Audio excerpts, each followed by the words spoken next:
33rd march we've had in towns and cities across this country, the biggest rolling campaign for any wildlife protection cause in Europe in decades.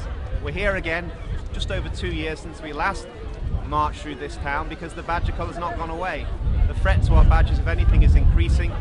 We're now faced with an extension of this mad policy that has no scientific validity, that's terribly cruel, and has cost so far over £23 million, around £6,500 per badger killed. So we're really here now to re-engage with the people of Brighton, to wake the politicians up to the fact that we've not gone away. We remain very angry. We're going to continue to fight this terrible policy in towns and cities across this country. Today we're going to have hundreds of people with us. It's a beautiful day. We're going to get lots of people through the city centre listening to what we have to say, why it is that we should stand up for our wildlife, not allow industry and political short-term interests to destroy it. Stop the cull! Stop the cull! Save our badgers! Stop the cull! Stop the cull! Save our badgers! Stop the cull! Stop the cull! The Badger Army is back as strong as ever here in Brighton. Yeah! And now, 33 marches in towns and cities, from London to Leeds to Brighton to Stratford-upon-Avon to Bristol to Dorchester, all across this country. This is the biggest wildlife campaign we've seen in Europe, not just in the UK, in decades. It's brought thousands of people together. It's generated huge amounts of media and political pressure, and it brought about the downfall of the most arrogant, incompetent Secretary of State ever for the Environment, Owen Paterson. Wouldn't you agree? And why are we still so angry, and why are we still marching on the streets all these years later? It's because of the ignorance, corruption and greed that is allowing a badger cull policy to go on in this country that has no scientific validity, that is terribly cruel and is costing an absolute fortune. Wouldn't you agree? Yeah! You know, we put out a press release this week, the Badger Trust, because there were two things that were really annoying us, as it's annoying many people in the wildlife conservation and political world at the moment. Firstly, the cost of this cull is absolutely disgraceful. We have spent the best part of £25 million just killing over 4,000 badgers in this country in small areas of 3 counties over the last 3 years. Do any of you believe that's a good spend of public money? No. It works out at about £6,500 a badger, but it doesn't stop there. Because when this culling policy was initiated by this government as a coalition in 2012, they said this was going to be largely paid by the farmer. I'm telling you now, the farmers are hardly paying anything for this. It's you, all of us in our pockets, that are paying for this. DEFRA's budget as a department has been cut by 50% in the last 5 years. We've had terrible flooding that's putting people's lives at risk, where the priorities must now be spent in terms of their money, and yet they're still wasting huge amounts killing badgers, most of which are completely healthy, none of which they've tested for TB. Is that a national disgrace? Yes! And not only that, when we met Liz Truss back in April last year and we sat down with her and said, your crazy culling policy has demonised badgers, has created a state of fear in the mind of farmers, and has fed huge levels of persecution. The police are now indicating that they believe over 10,000 badgers a year are killed by illegal persecution in this country. And I'll tell you, they're killed by badger baiters, they're killed by farmers, they're killed by landowners, they're killed by property developers, they're killed by gamekeepers, they're killed by hunt masters. Wherever you go, badgers are skinned, gassed, shot, and horribly treated in this country. Do any of you expect that should still be able to continue for a protected species, do you? No! And Liz Truss says to me, Dominic, I share your concerns. She wrote me a nice letter saying this is a national priority for wildlife crime in this country, is that we deal with wildlife criminals that are killing badgers illegally. And what's she been doing for the last few months? She's been running away from even finding £470,000 to fund the National Wildlife Crime Unit that does actually get to grips with these criminals. Yet she spent the best part of £25 million killing badgers. What does that tell you? It tells you they don't give a damn about wildlife crime, and they don't give a damn about protecting wildlife. Wouldn't you agree? Yes! And that's why we've got to keep fighting. There is no scientific evidence to prove at all that a badger passes TB to cattle. There's lots and lots of evidence to show that it's been a form of industrial pollution that's washed over our wildlife from cattle. Wouldn't you agree? Yes! As the gentleman just mentioned, Let's not forget what happened in 2001 when the farming industry went to Tony Blair and said, listen, we don't want you to vaccinate against foot and mouth because we're going to lose £500 million of exports for cattle, dairy, food and meat into Europe. We want you to slaughter the national herd. And Blair, in a moment of madness, agreed to them to do it. And he went and slaughtered millions of cows and millions of sheep in this country. You know how much that cost the taxpayer? Over £6.5 billion to save £500 million of exports. And then what happened is the National Farmers Union came back and said, listen, we're going to want to restock all those cattle. And the chief veterinary officer said, hold on a minute, we've got no testing systems in place to prevent the spread of TB. You've got too many cattle markets with poor biosecurity. We're going to have to put in strict testing measures and we're going to have to shut down large numbers of those markets. The NFU went up in arms saying, no, you can't do that. Our members will go out of business. We won't get our membership fees anymore. We've got to move the cattle back in and we've got to keep all those cattle markets open, even if the biosecurity is awful, because they're important points of trade and community contact for the farming industry. So those cattle markets are still open today. The biosecurity is still appalling, and they moved all those cattle. They moved hundreds of thousands of them from the southwest that had no foot and mouth or very small levels of incidence of it, but had significant problems with TB. Within the next 18 months, you trebled the level of bovine TB in the herd, and you went from having under 5,000 cases in the herd to over 25,000 cases. You had no testing, no controls for nearly 2 years. The damage, we're still paying for it today, and our wildlife has been polluted with TB. It's not just badgers, it's rats, it's foxes, it's cats. All these animals across our countryside now have this disease. And what did the government say in response? Let's kill the badgers. Do any of you think that's acceptable? No! And you know, people say to me, well, surely there must be some evidence out there that proves a link between badgers having TB and giving it to cows. I'll tell you what the evidence is.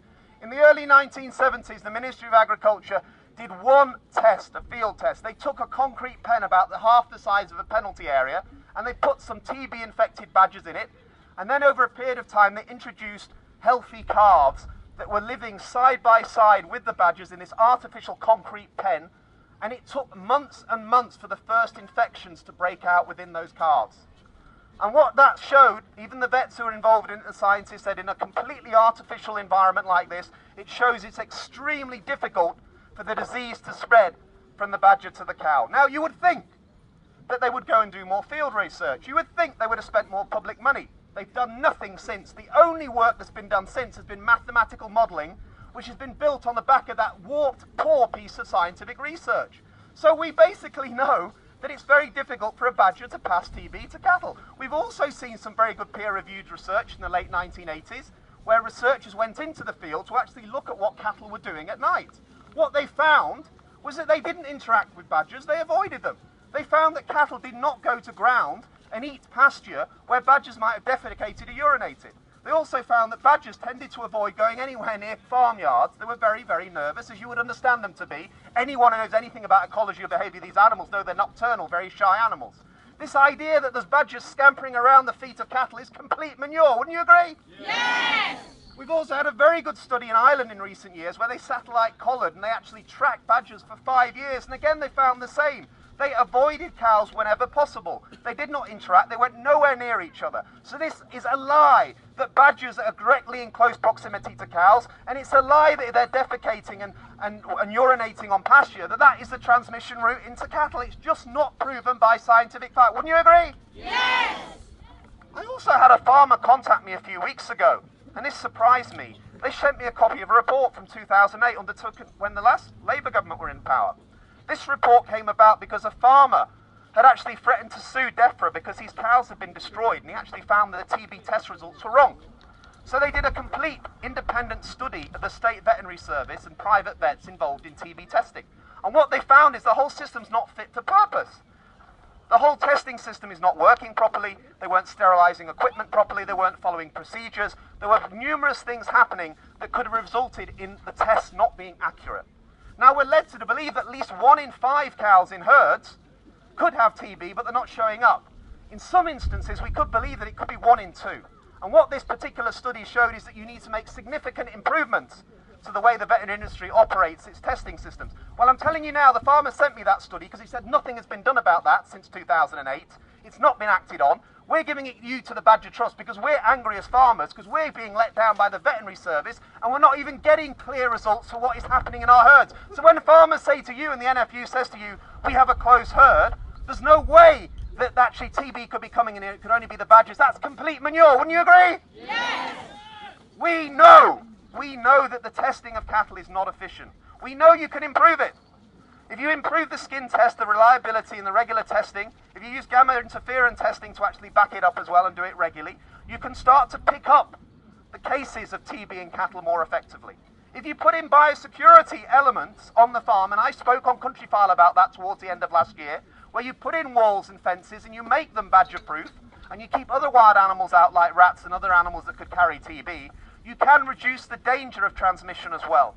And if you have stricter movement controls of cattle, you combine all of that, it will work. We know it's working in Wales. It's reduced the level of new incidents by 48%. We know it works in Europe. But there's one other big elephant in the room that the farming industry don't want to talk about, and that's depopulation of herds. The reason you got the disease under control, as Mark said, in the late 1950s to the level it was done in this country, is because in some instances when there were persistent outbreaks, you destroyed the whole herd and you stopped farming for a period of time. And that's exactly what happened across Europe, and that's how you get hold of this disease. And I'm telling you now, the government ministers were quite happy to destroy millions of cows and millions of sheep for foot and mouth, but they won't destroy a tiny fraction of herds now to stop this disease spreading, despite the huge cost. Wouldn't you agree that's absolute madness? Yes! And that is the key problem that we face here. This is not a scientific policy. It's driven by short-term political economic interests. And that's why we've got to keep fighting on the basis of what the humaneness tells us is a problem, on the scientific validity of this, which is full of holes. And we've got to keep saying to the public that this is your money. If they expand this badger cull in the way that they would like to, and they could bring in 10 new licenses this year, 10 new licenses next year, 10 new licenses after that, we've calculated on the cost that we've seen so far. If they go to 10 new areas, you're over £100 million. 20 or 30 new areas, you're up to 200, 300, nearly £400 million in the next 4 or 5 years. You could be up to £500 million wiping out a protected species that's lived in our isles for over 500,000 years, and you're still not going to get on top of this disease. That is insane madness, wouldn't you agree? Yes! It's a disgrace that we're in a position where money can be wasted that way. But I'm afraid what's happened here is there's been a conspiracy between the veterinary industry on one side, the farming industry and government on the other. And what they've basically done is they played the badger blame game. Rather than try to tackle the underlying problems in the cattle industry and take tough decisions for the benefit of farmers long-term and taxpayers, it's easier for them to blame the badger. It's easier for them to keep going on in the public's mind that we must kill these animals. There is no justification for it. It's terribly cruel. And when Mark said what he said about the shooting these animals, we must think about this for a moment. Can you imagine what it's like for a badger, a shy nocturnal animal, low squat muscular animal, to be shot at night by a gunman that's probably spent most of his time shooting foxes and rats and has very little training? He's not going to kill that animal outright in many cases. That animal's going to crawl off and die of blood loss and organ failure. You can imagine the pain and the horror that that incurs. Is that right in the modern world we live, for an animal that's protected, that we allow that to happen? Do you think it's right? No! It's a disgrace that we allow that to happen. But I'm telling you this, there are many farmers out there that believe this is a disgrace as well. They want to see this policy end. And what we need to do is keep building bridges with the farming community, keep building bridges with the wider public, keep reaching out to politicians. But I say this to politicians, you're all letting us down. It's easy for us just to blame the Conservatives, and God knows I've got a lot of issue with this Conservative government, but there are some good MPs and ministers in that party, like Tracy Crouch and Dominic Raab and Zach Goldsmith and Anne Main, all of whom do not like this policy, but we need to hear more from them. Many of them are rising stars and they need to speak out more. Labour have to do more too. It's great that Jeremy Corbyn's in London today at a CND rally, but I want to hear him speak about fox hunting. I want to hear him speak about badger culling. We want the opposition to be the opposition and hold this government to account. And I know that the Green Party have got their spring conference today, and I know that Caroline Lucas can't be with us yet again. This is her constituency, but this is a Green city. This is the only MP for the Green Party in Westminster, and we need to hear more from the Greens, not just on fracking, not just on anti-nuclear issues, but on wildlife protection too. Wouldn't you agree? Yes! So I've just basically criticised every politician equally, so no one can say I'm not being impartial. But now I'm also going to move on to something else that is quite controversial, and that is the big wildlife conservation charities as well.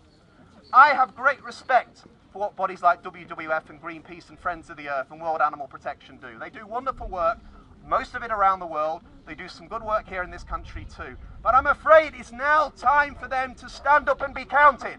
They have millions of members. They have tens of millions of pounds of income. If they join the Little Badger Trust and Born Free, charities like us with a small income and small numbers of staff, and actually built a huge coalition of opposition using all their political influence, using all their membership, using all their support, we would bring this tragedy to an end. Wouldn't you agree? Yes! And I'm saying to them, I know this is sensitive. I know it's difficult for you because of all your relations on other issues in government. But this is important. We're going to see a species that's protected in this country, that's lived here for 500,000 years, disappear from large parts of this country. And this is the thin end of the wedge. What we're talking about here is that farming and economic policy has a priority over wildlife protection.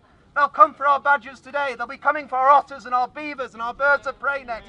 We will have nothing left. Wouldn't you agree? Yes! And that should worry Friends of the Earth and WWF and World Animal Protection just as much as it worries Born Free and the Badger Trust. We need you. We respect you. We want you. I'm also very pleased that the Wildlife Trust is supporting this march today. I'm pleased that we're seeing them come out more for this because their national emblem is the badger. But please, please don't go appointing people like Michael Eavis and Rebecca Powles as your dignitaries, if that's the word to use, vice presidents of the Somerset Wildlife Trust. We criticised that. We called it a betrayal because we believed it was. Michael Eavis used that appointment to go into the media to play the badger blame game, to basically use his influence to say he thinks badgers should be killed as vermin. That is not acceptable, wouldn't you agree? Yes! And if the Wildlife Trust want to maintain all the support which justifiably they have, and they want to work with us, please, please listen to the concerns of all the people out there that support you, and do not put people like that in positions where they can abuse their influence to promote non-scientific hatred of a protected species like badgers. That's terribly, terribly wrong. Wouldn't you agree? Yes! We need to keep fighting, as I said, because this is not just about badgers. This has become a lightning rod issue. But what I'm proud about, having spoken every one of these 33 marches, having seen thousands of people, having seen Virginia McKenna and Brian May and Simon King and Chris Packham and Bill Oddie and all the other people that have joined us, and all the media attention. And remember, we made this the 5th most common issue of complaint to MPs in 2014, because every time we come to a town or city, their mailbags of MPs fill up. The videos that Diane and others make have been hugely successful. The Facebook and Twitter activity from these have actually started a movement in this country that I'm involved with through Born Free that is moving across elephants, rhinos, whales, dolphins, lions. We have now the biggest, most effective wildlife campaign movement in this country than anywhere else in the world. And we're really beginning to wake people up. And that makes me proud, because when I started all of this, I said that this country is special. I said that the RSPCA and World Wildlife Fund and the Badger Trust and Born Free started here for a reason. It's because caring, compassionate people in this country came together and they basically made themselves heard, and they said, we will stand up and we will protect animals. But I'll say this to the government, you won't silence us. I'll say this to the Charity Commission, you will not stop us through trying to restrict the activities of charities to do what they're paid to do and what they should do on behalf of their supporters, to stand up to protect animals that we were established to do. I will say this to the media, you must continue to work to bring balance, and if you don't, and I'm concerned that the BBC are going to put out a programme on Sunday that is not going to be balanced, we will be complaining directly to the Director General on that point. We will not let them go. But we're not going quiet. We're not going anywhere. This is a caring, compassionate movement that has woken up the world. And we heard earlier on that it isn't just about this marches and this movement here.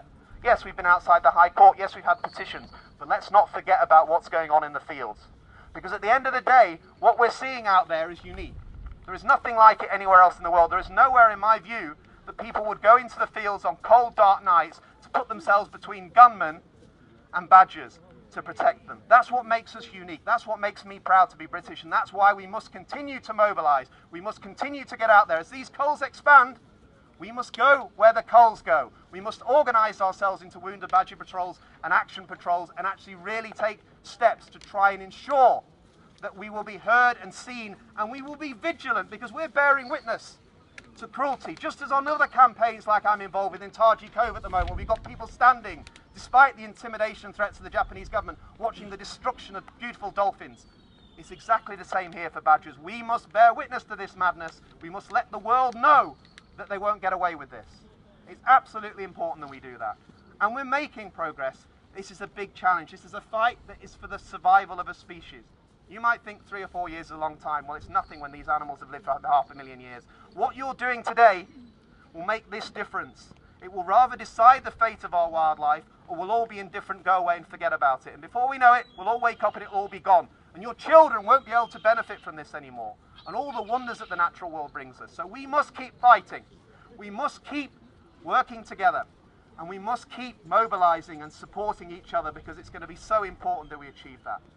I'm very proud to be part of this movement. I'm looking forward to being in Plymouth in a few weeks' time, in Stafford. We're looking at another march in Leeds. We're going to go to Cheshire. We are going to keep campaigning in towns and cities across this country. Mark and others are going to be with me. I think they had some great sessions this week down in the southwest, where we've got meetings for Badger Patrol movements and debates going on. We're going to have more university debates we're working on. We've got the Birmingham Wildlife Festival. We've got National Badger Week. We've got all these things happening. Please work with us. We're here. We are the only defence these animals have. Without you, there's nothing between them and the people that will kill them for all the wrong reasons. Thank you very much.